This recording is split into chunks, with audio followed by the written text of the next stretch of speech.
Hello' ছাত্ৰ ছাত্ৰীসকল, আজি মই তোমালোকৰ দশম শ্ৰেণীৰ প্ৰথম অধ্যায় বাস্তৱ সংখ্যাৰ পৰা 1.1 কিছুমান সমাধান কৰিবলৈ চাম। তো তোমালোকে বুজি নাপালে মোক কমেণ্ট কৰিব পাৰিবা। তোমালোকৰ প্ৰথম কুৱেশ্যনটো হ'ল প্ৰতিটো সংখ্যাকে ইয়াৰ মৌলিক উৎপাদকবোৰৰ গুণফল হিচাপে প্ৰকাশ কৰিব লাগে। তো আমি কেনেকৈ প্ৰকাশ কৰিম? মৌলিক উৎপাদীকৰণ পদ্ধতি তোমালোকে সকলোৱে জানা। তো প্ৰথম কুৱেশ্যন আমাৰ আছে 140। 140ক আমি কেনেকৈ কৰিম? তো চুটি হৰণ পদ্ধতিৰে 140। তো 140ক আমি কেনেকৈ কৰিব পাৰোঁ? 2ৰে যাব 7 টাইমছ আৰু 0 তো 2ৰে 35 7 বাৰ। তো আমাৰ নাযায়, তো নগ'লে আমি কি কৰিম? এতেকে 140 ইকুৱেল টু 2 স্কুৱেৰ 5:7 পালোঁ আমি। তো কেনেকৈ পালোঁ? ইয়াতে আমি দুটা আছিলে, তো আমি দুটা লিখি দিছোঁ। তো আহিল তোমালোকৰ 2 নম্বৰ কুৱেশ্যন। 2 নম্বৰ কুৱেশ্যনটো দিছিলে আমাৰ 156। তো আমি 156 কেনেকৈ কৰিম? তো 156ক আমি কিহেৰে হৰণ কৰিব পাৰিম? একৰ ঘৰত 0, 2, 4, 6, 8 থাকিলে আমি 2ৰে হৰণ কৰিব লাগে। তো আমি 2ৰে হৰণ কৰিম। 2ৰে 2 7 গুণ 14, 1 বাকী ৰ'ল 16 হ'ল, 2 7 গুণ 16, 2ৰে যাব 2 3 গুণ 6, 1 বাকী ৰ'ল 18 হ'ল, 2 9 গুণ 18। এবাৰ 3ৰে কৰা, 3ৰে যাব 13 বাৰ হ'ল। তো ইয়াতে আমি কি পালোঁ? 156 ইকুৱেল টু পালোঁ আমি কি পালোঁ? 2 2টা, 3 এটা আৰু 13 এটা। পাইছা বুজিখিনি? 3 নম্বৰ কুৱেশ্যন। তো 3 নম্বৰ কুৱেশ্যনত দিছিলে আমাক 3825। তো মনত ৰাখিবা, যদি তোমালোকে কেতিয়াবা লাষ্টৰ সংখ্যাটো 5 বা 0 পোৱা, যদি লাষ্টৰ সংখ্যাটো 5 বা 0 পোৱা, তেতিয়া তোমালোকে কিহেৰে হৰণ কৰিবা? 5ৰে হৰণ কৰি দিবা। তো 5ৰে হৰণ কৰিলে 5 7 গুণ 35, তোমালোকৰ 3 বাকী ৰ'ল, 3 দি পেলাই 32 হ'ল, 5 6 গুণ 30, 2 বাকী হ'ল, 5 5 গুণ 25। 5ৰে কৰা, 5 1 গুণ 5, 2 বাকী ৰ'ল 26 হ'ল, 5 5 গুণ 25, 1 বাকী ৰ'ল 15, 5 3 গুণ 15। এতিয়া তোমাৰ ইয়াত চাবা, 5ৰে নাযায়, নগ'লে আমি কিহেৰে চাম? 3ৰে যায় নাচাম। তো 3ৰে কেনেকৈ চাব লাগে? যে ইয়াত থকা অংকবোৰৰ যোগ কৰি চাব লাগে। যদি যোগফলটো আমাৰ 3ৰে বিভাজ্য হয়, তেতিয়া আমাৰ সেইটো সংখ্যাটোকো 3ৰে বিভাজ্য হয়। ইয়াতে 5 3 8 আৰু 1 যোগ কৰিলে আমাৰ 9 হ'ব। যদি 9ক আমি ডিভাইড কৰোঁ, 3ৰে 3 বাৰ যায়। তো ঠিক তেনেকৈ ইয়াকো আমাৰ হৰণ যাব। 3ৰে কিমান বাৰ যাব? 3ৰে 5 বাৰ, 3 5 গুণ 15, 3 1 গুণ 3।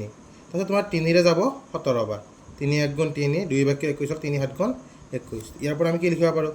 এটাকে 3825 ইকুৱেল টু 5 দুটা, 3 দুটা আৰু 17 এটা। তাৰপিছত আহিলে আমাৰ 4 নম্বৰ। চাবা 4 নম্বৰ। তো 4 নম্বৰটো আছিলে আমাৰ 5005। 5005। তো এইটোক আমি কিহেৰে কৰিম? 5005 আছে। তো 5005 থাকিলে আমি কেনেকৈ কৰিব পাৰিম? মনত ৰাখিবা, একৰ ঘৰত কি আছে? আমাৰ 5 আছে। তো 5 থকাৰ লগে লগে আমি 5ৰে কৰিম। 5ৰে যাব 5 1 গুণ 5, 0 0, 5 1 গুণ 5 হ'ল এইখিনি। এতিয়া ইয়াক আমি কিহেৰে কৰিব পাৰিম? 1001ক আমি কিবা সংখ্যাৰে যাবনে? তাৰ কাৰণে আমি কি কৰিম? প্ৰথম আমি চাম যে 1001ৰ লাষ্টত একৰ ঘৰত কি আছে? আমাৰ 1 আছে। তো 1 থাকিলে আমি কিহেৰে হৰণ কৰিবলৈ চাম? তো আমি চাম 17ৰে যায় নেকি চাবা, বা তোমালোকে চাব পাৰা 7ৰে চাব পাৰা। 7ৰে যায় নাথাকে কেনেকৈ চাম?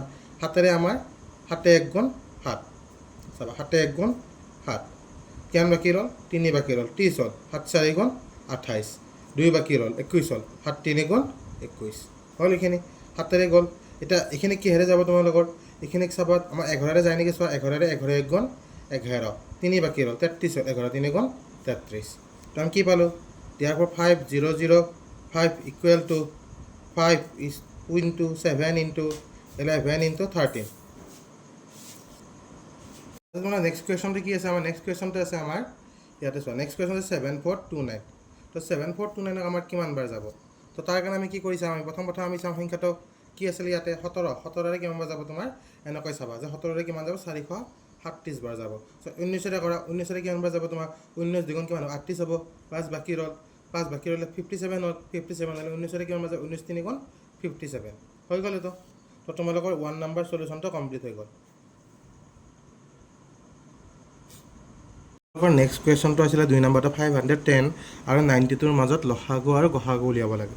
তো 510ৰ যদি আমি উৎপাদক ওলাম কৰি আমি কিমান পাম? 2:5:3:17 আৰু 92টোক কৰিলে আমি কিমান পাম? 2 স্কুৱেৰ ইনটু 23 মই ইয়াত সাইডত পাতি থৈ দিছোঁ কেনেকৈ হয় ছুটিহৰণবিলাক এইবিলাকতো বুজি পাবাই এতিয়া চোৱা লসাগুত কি হ'ব আমাৰ ইয়াৰ পৰা আমি আটাইতকৈ বেছি থকাবোৰ ল'ম মানে 2 দুটা আছে তো 2 দুটা লৈছোঁ 5 এটা আছিলে তো 5 এটাই লিখিছোঁ 3 এটা আছিলে তো 3 এটাই লিখিছোঁ 17 এটা আছিলে তো 17 এটাই লিখিছোঁ 23 এটা আছিলে তো আমি 23 এটাই লিখিছোঁ ঠিক আছে এতিয়া চাবা আমি কি পালোঁ এতিয়া লসাগু আমাৰ কিমান হ'ল এইখিনি পূৰণ কৰিলে পাবা 2 3 4 6 0 আৰু যদি আমি গসাগু কৰিলে কিমান পাম গসাগু মানে হ'ল ইহঁতকেইটাৰ পৰা একে থকা সংখ্যাটো তো ইয়াত উমৈহতীয়া থকা সংখ্যাটো কোনটো সিহঁতৰ হ'ল আমাৰ উমৈহতীয়া সংখ্যাটো 2 তো আমি ইয়াতে গসাগু কিমান পালোঁ 2 পালোঁ এতিয়া আমাক কুৱেশ্যনত কৈছিলে আৰু এটা কৰি চাব দিছিলে কি দিছিলে যে লসাগু পূৰণ গসাগু সমান কি হয় সংখ্যা দুটাৰ গুণফল হয় বুলি আমাক সত্যাপন কৰিব দিছিলে তো তাৰ কাৰণে আমি কি কৰিলোঁ লসাগু পূৰণ গসাগু সমান 2 3 4 6 0 পূৰণ 2 তো এইখিনি কৰিলে কিমান পাবা 4 6 9 2 0 পাবা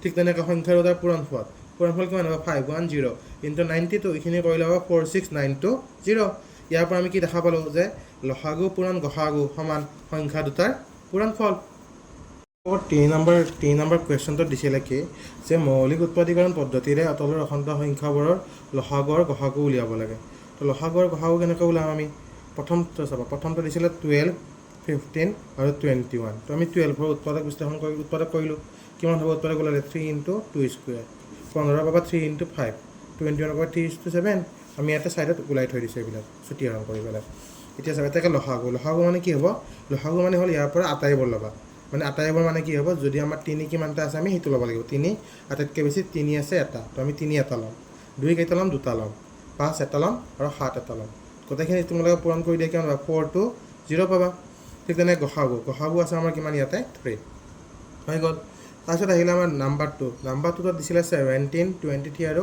29 তো 17ক আমাৰ 17 23 আৰু 29 গোটেইকেইটাই মৌলিক সংখ্যা তো গোটেইকেইটা সংখ্যা কিহেৰে হৰণ যাব 1 আৰু সংখ্যাটো নিজেৰে যায় তো তাৰ কাৰণে উৎপাদকবিলাকৰ কি হ'ব 1 আৰু সংখ্যাটো নিজে হ'ব তো 17 হ'ল 1 আৰু 17 23টো হ'ব 1 আৰু 23 29টো হ'ব 1 আৰু 29 এতিয়া লসাগু কি হ'ব আমি গোটেইকেইটা পূৰণ কৰি দিম 1 17 23 আৰু 29 সমান কিমান পালোঁ আমি ইকুৱেল পালোঁ 1 1 3 3 9 আৰু গসাগু হ'ব ইয়াতো আটাইবোৰ আগত একে থকা সংখ্যাটো কি আছে আমাৰ 1 তো গসাগু হ'ল ইয়াতে আমাৰ 1 পাইছা এইটো ইয়াত চাবা 3 নম্বৰটো কি দিছে 8 9 আৰু 25 তো 8 9 আৰু 20 আমাক 8ক যাব কিমান 8 মানে হ'ল 2 কিউব 9 মানে হ'ল 3 স্কুৱেৰ আৰু 25 মানে 5 স্কুৱেৰ এতিয়া লসাগু কিমান হ'ব 2 কিউব 3 স্কুৱেৰ 5 স্কুৱেৰ যদি কৰি দিওঁ কিমান পাবা 1800 তো আমাৰ নেক্সট গসাগু কিমান পাবা গসাগু গোটেইকেইটাতে 1 আছে তো আমাৰ গসাগু কি হৈ গ'ল 1 হৈ গ'ল তো চাবা তোমালোকৰ 4 নম্বৰ কুৱেশ্যনটোত কি দিয়া আছিলে যে দিয়া আছে গসাগু 9 আৰু লসাগুটো আমাক ইয়াৰ পৰা উলিয়াব দিছে তো আমি কেনেকৈ উলিয়াম তাৰ কাৰণে আমি এটা সূত্ৰ ইউজ কৰিম যে কি আমি জানো যে লসাগু পূৰণ গসাগু সমান সংখ্যা দুটাৰ গুণফল তো চাবা ইয়াতে আমাক লসাগু আৰু গসাগুৰ কোনটো দিয়া আছে ইয়াতে আমাক গসাগুটো দিয়া আছে তো আমি কি কৰিম লসাগুটো লিখিম লসাগু আৰু গসাগুটো কি লিখিম গসাগুটো ইয়াতে আমাৰ 9 আছে আমি 9 লিখিলোঁ আৰু সংখ্যা দুটা বুলি কৈছে সংখ্যা দুটা কোনটো হ'ব পাৰে ইয়াৰে তো গসাগুত তোমালোকক কি বুলি দিছিলে ব্ৰেকেটৰ ভিতৰত যে 306 আৰু 657 তো আমাৰ এই দুটা হ'ব আমাৰ ইয়াৰে সংখ্যা দুটা তো আমি কি লিখিম 306 আৰু 657 হ'ল এতিয়া ইয়াক আমাৰ পৰা লসাগুৰ মান লাগে এতিয়াকে লসাগু সমান কিমান পাবা 306 657 তাক আমি 9ৰে হৰণ কৰি দিম যদি 9ৰে হৰণ কৰিলে কিমান পাবা এইখিনি যদি 9ৰে হৰণ কৰি দিওঁ আমি 9ৰে হৰণ কৰিলে পাবা 9ৰে যাব কিমান যাব তোমাৰ 9 3 গুণ 27 থাকিলে কিমান 3 থাকিলে 3 আৰু 6 মিলি 36 হ'ল 9 4 36 তো আমি কিমান পালোঁ 34 আৰু 657 যদি আমি এই দুটা পূৰণ কৰি দিওঁ আমি এই দুটা পূৰণ কৰি দিলে কিমান পাম 34 আৰু যদি 657 পূৰণ কৰি দিওঁ তেতিয়া আমি পাম 22338 তোমালোকে পূৰণ কৰি চাব পাৰা ইয়াতে